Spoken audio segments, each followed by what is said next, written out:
2024년 3월 31일입니다. 3월의 마지막 날이고 아직도 오늘은 황사 미세먼지로 일교차가 심하고요. 이런 날은 가급적이면은 바깥 활동을 안 하는 게 좋은데 그래도 이제 날이 너무 화창하니까 조금만 마스크 쓰고 활동하시기 바랍니다. 우리의 그 수사사법 체계가 수요자 중심이 아니라 공급자 중심이라는 얘기는 제가 여러 번 말씀을 드린 바와 같습니다. 사실 그거를 바꿔내야 되는 것이 우리 시대 수사사법 개혁의 핵심인 거고, 그 중에 하위 범주로서 뭐 검경 수사권 조정이라든가 뭐 검찰 관련된 그런 어떤 과도한 뭐 이런 것들입니다. 그러니까 핵심은 수요자 중심의 수사사법 개혁인 거지, 검찰 독재를 뭐 이렇게 하자. 물론 그것도 당연히 현상적으로는 분명히 맞습니다. 그리고 근데 그렇게 된 이유가 뭔가 근본적인 걸 찾아볼 때는 이런 부분도 분명히 고민을 해봐야 되는, 핵심적으로 고민을 해봐야 된다, 이런 얘기를 합니다. 중앙일보에서 이진동 기자가 언급했던 여러 가지 면에서 영장 범위 밖에 그 파일을 보관하는 이런 문제에 대해서 이제 이 전체적으로 그 기자들의 어떤 그 논조라든가 이런 것은 제가 문제 제기한 바를 정확히 받아 쓰든가 아니면은 뭐 외국의 사례를 놓고 보든가 아니면 어떤 것이 더 합리적인 부분인가에 대해서 거기까지 파고 들어야 되는데, 너무 그냥 그 피상적으로 바라보다 보니까 그냥 정치 논쟁만 되는, 정치적으로 논쟁되고 그냥 뭐 이 선거 시기에 나온 그런, 근데 핵심적으로 법의 미비, 뭐 이렇게 법의 미비를 검찰청 뭐 내규로 했다, 뭐 이렇게 얘기를 하지만은 그것은 진짜 공급자 중심의 생각이고 수요자 중심, 즉 말하자면은 어떤 시민이 자신의 어떤 휴대폰을 압수수색 당했을 때 그것이 별건 수사가 없이 정확히 관리되고 있는가에 대한 부분을 어떻게 할 것인가, 이 부분이 고민이 돼야 되는데, 말 그대로 뭐 법적인 근거가 없이 내규로 한다. 그럼 그건 어떻게 해야 되냐고요. 제가 말씀드린 거는 그거는 이제 증거보관법이 명확히 설정이 돼야 되고, 그 증거보관법 내에 관리 주체에 대한 부분, 그리고 관리 주체와 관련된 처벌에 대한 부분. 근데 처벌하려면은 수사가 돼야 되잖아요. 근데 그 수사는 어차피 또 영장주의로 해서 검찰로 가잖아요. 그러니까 그게 말이 안 된다고요. 그렇게 되니까 아예 증거 보관을 법원에서 기본적인 어떤 문제가 되는, 또는 기본적인 어떤 증거 보관을 하자, 이렇게 되면 되거든요. 그 부분에 대해서 이 기본적인 원칙을 모르니까 언론도 그렇고 그냥 대충 넘어가려고 하니까 검찰 애들은 당연히 대충 넘어가려고 하는 거고, 야당 쪽은 문제 제기하려고 하지만 핵심적인 문제 제기의 포인트를 흐려버리니까 그냥 정쟁이 되는 거예요. 연합뉴스에 이런 기사가 떴습니다. 버스터미널에서 흉기 휘두른 40대가 귀가 조처가 됐는데 경찰 대응이 도마에 올랐다. 왜 그러냐면, 그러니까 이 버스터미널에서 말하자면 전남 고흥군 공영버스터미널에서 흉기를 휘둘렀어요. 낮이에 낮 휘둘렀는데 그 피해를 당한 사람은 아마도 16세, 17세의 고등학생 같아요. 뭐 흉기업을 당한 사람인데 사실 그 이전에 전날 그 흉기업을 당하고 근데 흉기업을 당해갖고 경찰이 출동을 해서 그 흉기업을 한 사람을 확인을 했어요. 근데 이제 경찰의 얘기는 이게 특수 협박 정도 되지만은 현행범 체포할 수 있는 근거는 아니다. 왜냐하면 형량이라든가 이런 것들에 따라서 그냥 그래서 지구대로 데려와서 임의 동행으로 인적사항과 주거지를 확인하고 귀가시켰는데 문제는 그 다음날 그 똑같은 장소에서 똑같이 마주쳐갖고 또 똑같이 흉기를 꺼내면서 그랬다. 물론 이제 그 상황에서 이 다른 상황이 있을 수 있습니다. 왜냐하면 이 16세이면 뭐 고등학생이고 거기서 뭐 시끄럽게 했고 뭐 그럴 수도 있겠죠. 그래서 이제 이 가해자가 40대 남성인데 그 뭐 시끄럽게 해서 뭐 이렇게 할 수도 있지만은 그렇다고 해서 낫을 꺼내거나 그러면 안 되죠. 근데 그게 낫을 진짜 꺼낸 건지 아니면 낫을 이렇게 들고 다니다가 이렇게 한 건지 그거는 좀 애매한 부분이 있습니다. 어쨌든 그 상황에서 이 피해자, 특수협박을 당한 피해자는 두려움을 겪었고, 왜냐? 그 전날 신고한 부분에 있어서 이 사람이 뭔가 조치가 있을 거라고 생각했지만 사실은 아무 조치 없이 그 다음 날에도 마주친 거잖아요. 그러니까 이게 두려움 때문에 가능한 거냐? 경찰이 부실 대응한 거냐? 라고 했지만 경찰은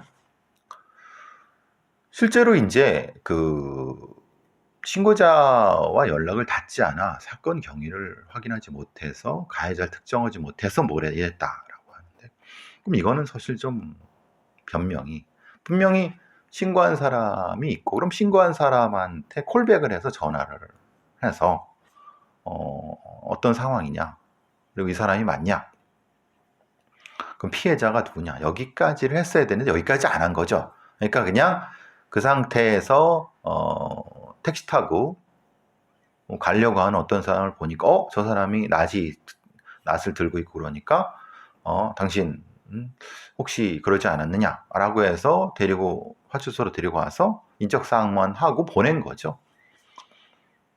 그러니까 여기서의 문제는 그런 부분입니다.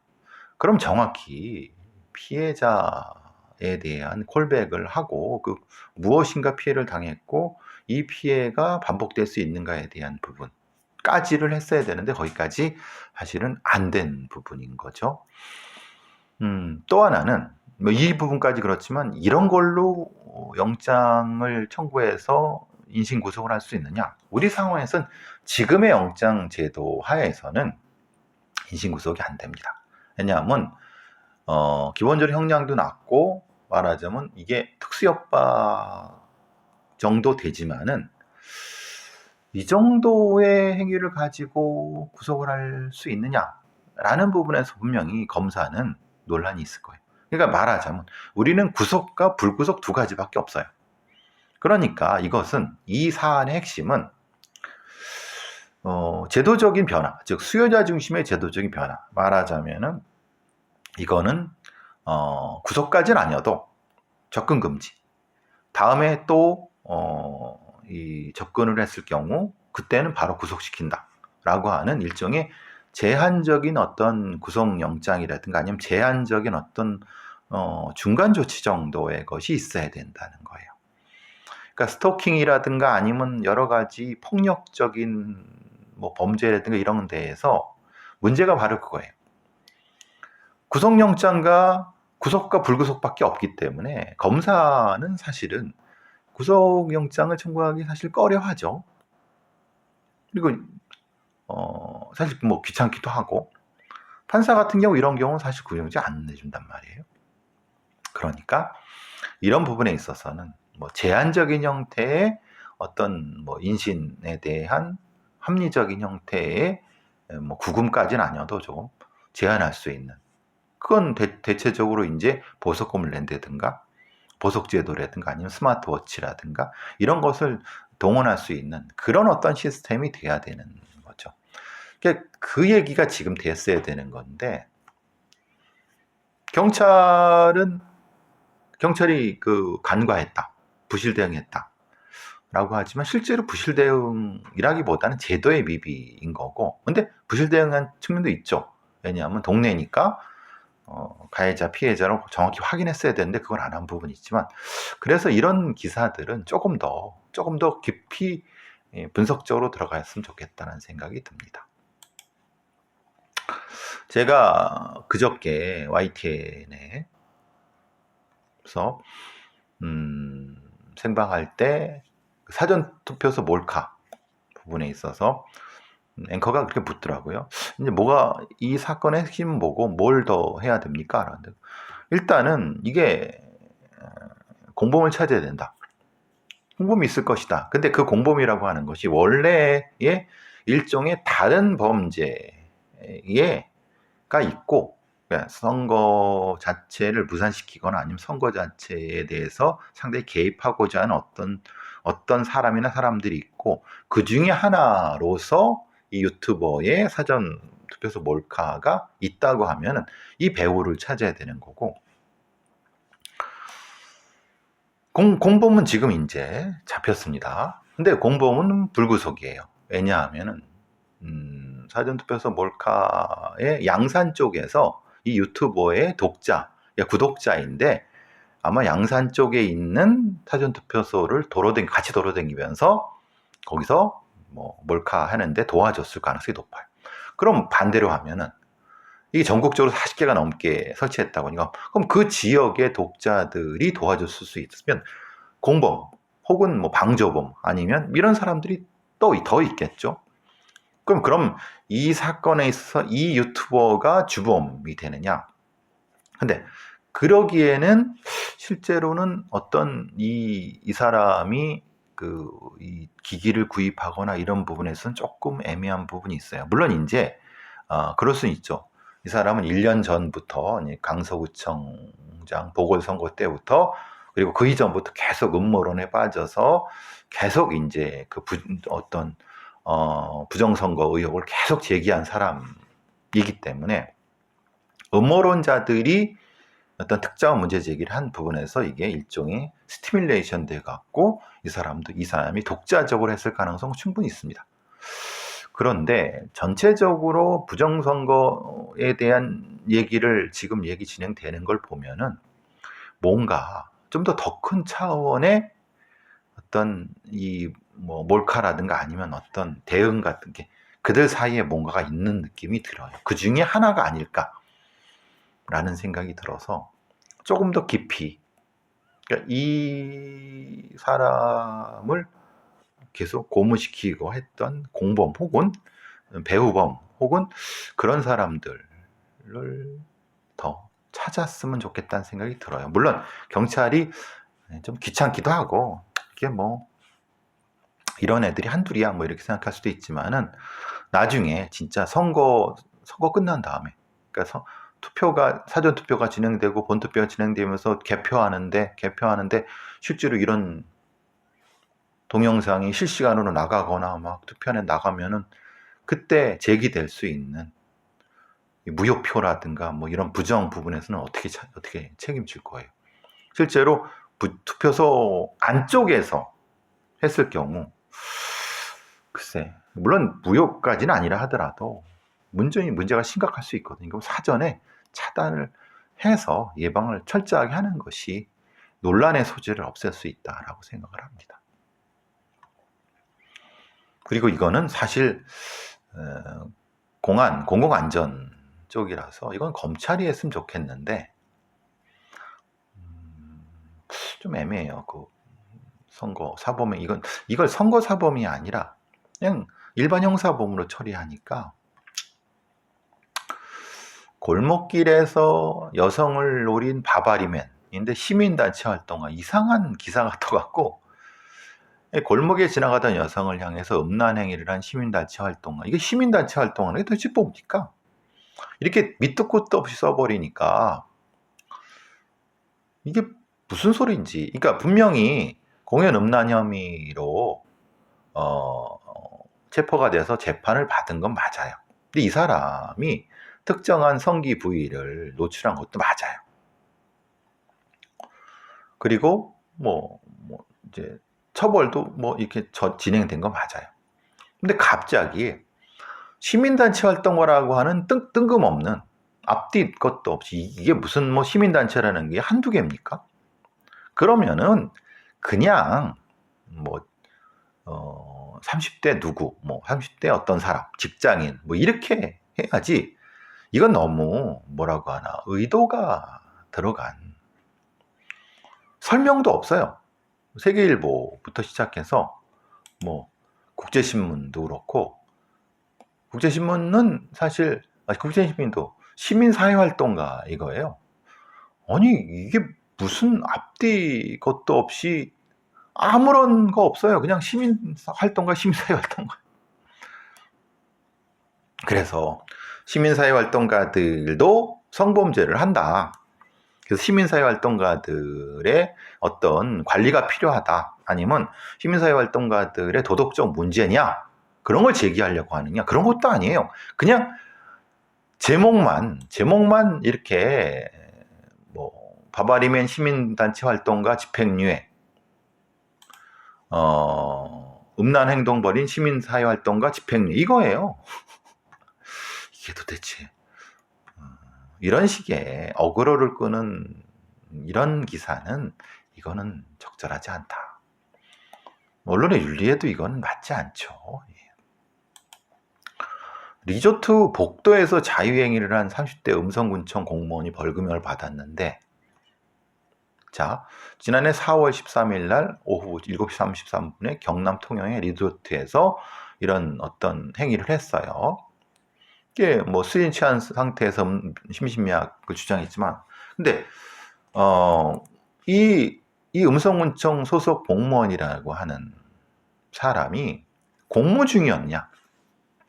아니에요. 공무 중이었다는 얘기도 없고, 다만 이 사람은 어떻게 보면은 그냥 리조트에 놀러 온 사람이에요.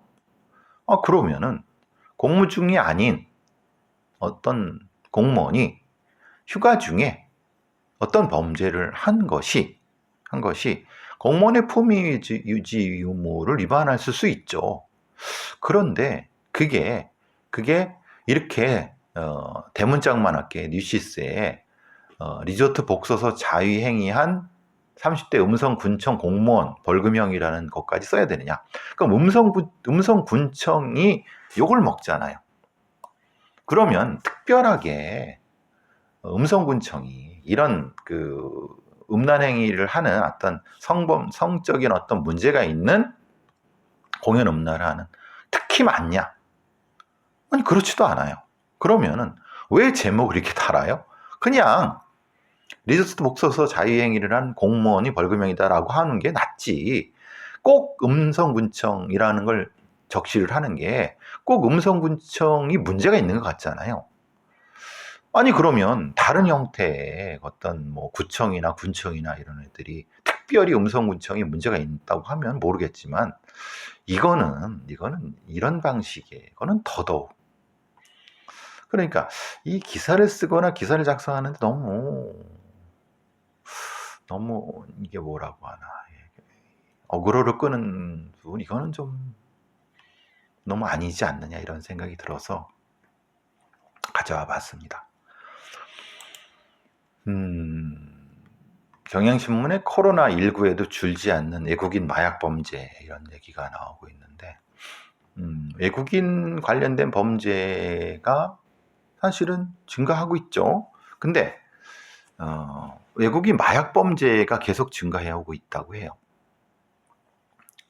그래서 외국인 범죄가 있고 외국인 마약 범죄가 있을 수 있겠죠. 외국인 범죄 중에 외국인 마약류에 대한 외국인 피의자가 있는 경우가 있겠죠. 그러면 마약류 범죄 외국인 피의자가 2019년도에 1092명에서 2023년에 2,000명이 넘어갔으니까 꽤 늘어난 건 맞는 거죠. 그러니까 그러면은 왜 그럴까?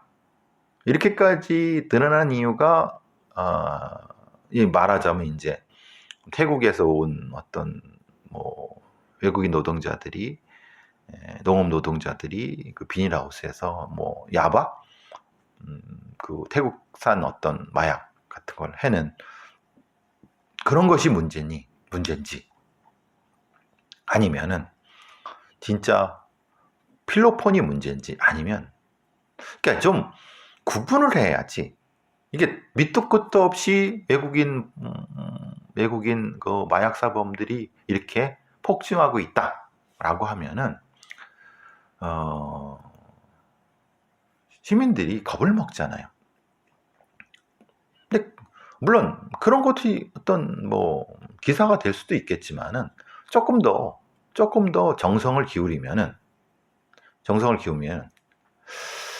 지금 이제 그 외국인 마약 범죄 피의자들이 늘고 있는데 그 중에서 어디서 온, 뭐 태국이나 필리핀에서 온 아니면 어디서 온 어떤 종류의 마약이 있기 때문에 이것은 어떤 루트로가 주로 이용되고 있다. 이런 식까지 금방 담당 경찰한테 확인할 수 있잖아요. 그죠? 이건 경찰청에서 내준 경찰청 대변인실이 제공한 기사란 말이에요. 그러니까 경향신문의 이 전현진 기자라고 하는 사람이 좋아요. 경찰청 국가수사본부에서 이렇게 31일 오늘자로 뭐 외국인 관련된 마약류 이런 거를 집중 단속한다고 하면서 이렇게 왜 집중 단속해? 5년 연속 늘었으니까라고. 이렇게 뜬금없이 그냥 숫자만 툭 하는 거는 너무 무책임하고 무성의하다. 그러면 경찰청 대변인, 국수본의 대변인이라든가 아니면 담당하는 저기 사람이 있을 거란 말이에요. 그러면 이건 숫자 느는 건 알겠는데 그러면 이 마약 피의자가 특히 여기서 얘기된 것처럼 건설 현장에 이주 노동자가 많이 유입되고 있는 것 때문에 마약 범죄가 문제냐? 아니면은 농업 노동자의 문제냐? 아니면은 출신 태국이나 필리핀 이런 거가 문제냐? 그러니까 현장에서 느끼는 마약 담당 수사관들은 어떻게 느끼고 있느냐? 이렇게 한번 물어볼 수도 있잖아요. 그래서 실제로 이런 쪽이 더 중심이 되는 것 같다라고 이렇게 좀 가는 게 맞지. 퉁쳐갖고 범죄가 늘어나고 있습니다. 외국인 범죄가 늘어나고 있습니다. 에? 건설 이주 노동자의 폭력, 이건 건설 이주 노동자의 집단 폭력이 문제입니다.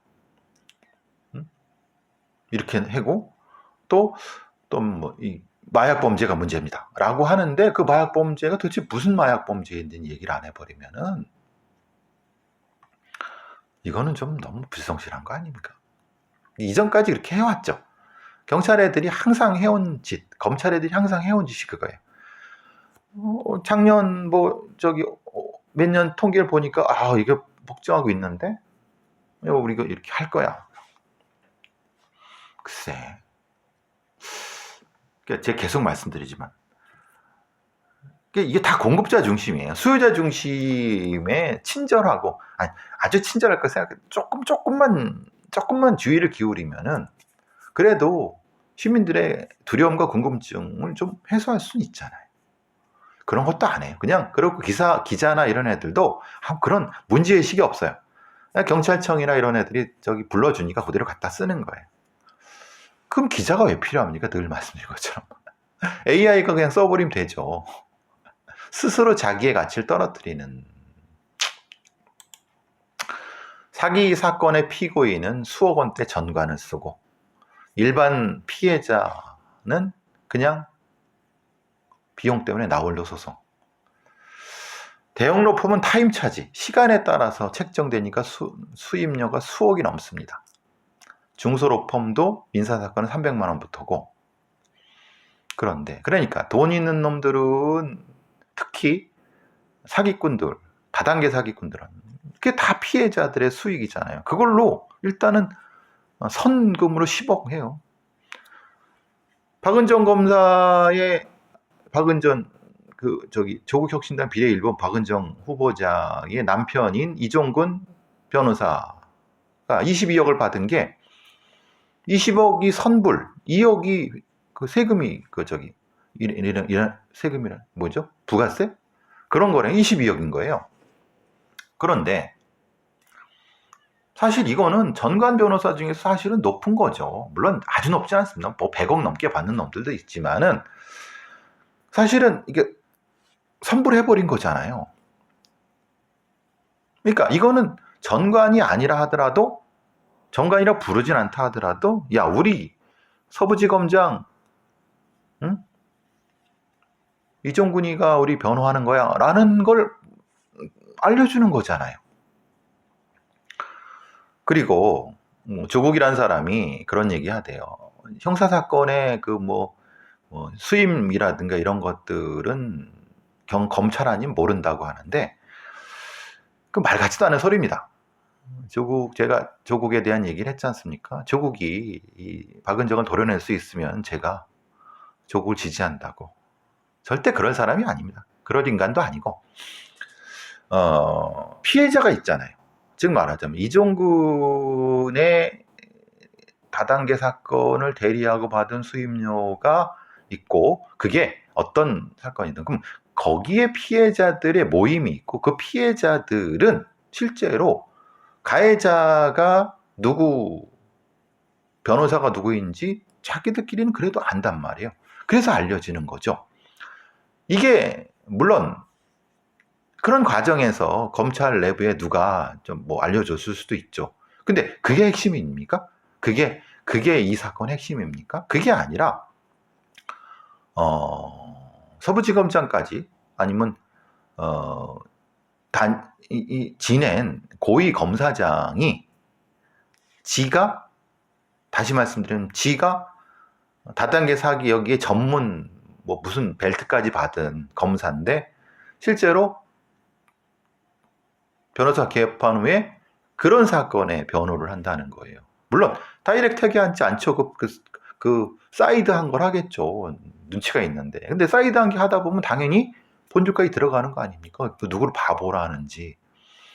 그러니까 이런 게 문제이기 때문에 피해자들의 피 같은 돈으로 수십억의 수임료를 받는다는 거죠. 그게 핵심입니다. 조국이, 이 사람아. 예? 내가 조국을 지지하지 않는 이유는 그것 때문에 그런 겁니다. 이 사람은 감이 없어요. 정치적 감도 없고, 지금 이렇게 치고 나와서 운이 좋아갖고 이렇게 했지만은, 이렇게 지지율이 높지만은, 제가 그래서 봤지 않습니까? 본다고 했지 않습니까? 박은정을 도려낼 수 있으면 지지하지만, 이제 못 도려낼 거다.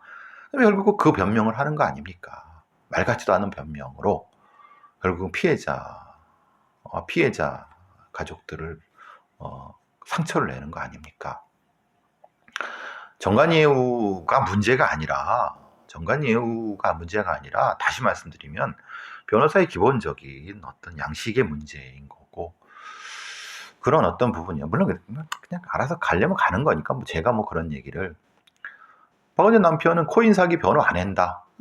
그래요. 코인 사기 변호 안 한, 코인 사기 이 얘기는 다를 수 있지만, 분명히, 다단계 관련된 자기가 전문적으로 수사했던 그거를 통해서 퇴임 후에 그걸로 수십억을 벌었다는 건, 그거는 부정할 수 없잖아요. 근데 문제는 그거죠. 유전무죄, 무전유죄. 특히 우리의 사법 관행이 소위 말하는 수혜자 중심이 아니다. 피해자 중심도 아니고, 이건 가해자 중심이고, 돈 많은 가해자들이 좌지우지되는 이 판은, 이건 진짜 개혁해야 된다. 검찰개혁이라고 조국이 떠들지만은 중요한 건 사법개혁, 수사사법개혁. 그 중에 하나가 검찰개혁이 있는 거지. 실제로 사기당한 사람들은 이런 양질의 변호를 못 받습니다. 돈이 많이 들고. 그래서 문제라는 거지. 그래서 공익법인이라든가 공익변호사라든가 아니면 이런 다양한, 즉 공익기금을 띄워갖고 공익법인을 만들어서 공익적인 형태의 변호를 할 수 있게, 국선이 아니라 공익으로 이런 시스템을 바꾸려고 하는 거죠. 국선 피해자 이렇게 하니까 이것도 사실은 문제가 될 수 있어요. 조금 더 공익에 가까운 제도적 전환, 변호사 접근성이 떨어진 사람들한테 양질의 변호사를 제공할 수 있는 공익기금, 이런 가해자들로부터 범죄 수익을 환수해서 그걸 기금으로 만들어 갖고, 물론 피해자한테 주지만 해서 그들한테 징벌적으로 뜯어내서, 네? 뜯어내서 그들한테 공익기금을 만들어서 공익적인 변호를 하게 해야죠. 그게 핵심입니다. 조국 이 양반아, 정신 차리세요.